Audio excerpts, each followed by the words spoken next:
কবি বিমল চন্দ্র ঘোষের এক ঝাঁক পায়রা। উজ্জ্বল এক ঝাঁক পায়রা, সূর্যের উজ্জ্বল রৌদ্রে চঞ্চল পাখনায় উঠছে। নিশ্চিম ঘন নীল অম্বর, গ্রহ তারা থাকে যদি থাক নীল শূন্যে।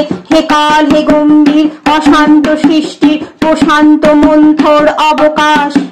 হে অসীম উদাসীন 12 মাস, চৈত্রের রৌদ্রের উদ্দাম উল্লাসে তুমি নেই, আমি নেই, কেউ নেই, শুধু শ্বেত পিঙ্গল কৃষ্ণ এক ঝাঁক উজ্জ্বল পায়রা।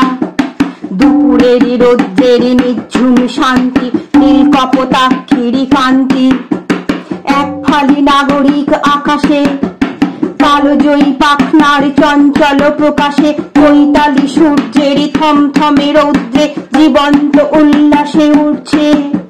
পাঁচরঙা এক ঝাঁক পায়রা, এক ফালি আকাশের কোলে ঘেঁষা কার্নিস।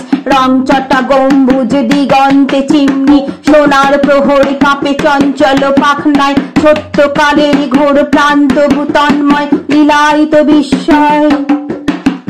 সৃষ্টির স্বাক্ষর এক ঝাঁক পায়রা, রূপালী পাখায় কাঁপে ত্রিকালেরই ছন্দ।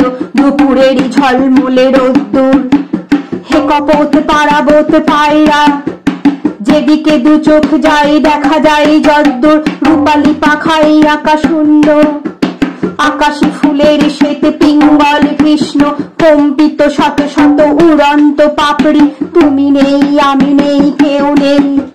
দুপুরের ঝলমলে জীবন্ত রৌদ্রে ওড়ে শুধু এক ঝাঁক পায়রা। উজ্জ্বল এক ঝাঁক পায়রা, সূর্যের উজ্জ্বল রৌদ্রে চঞ্চল পাখনায় উঠছে। উজ্জ্বল এক ঝাঁক পায়রা, উজ্জ্বল এক ঝাঁক পায়রা, উজ্জ্বল এক ঝাঁক পায়রা।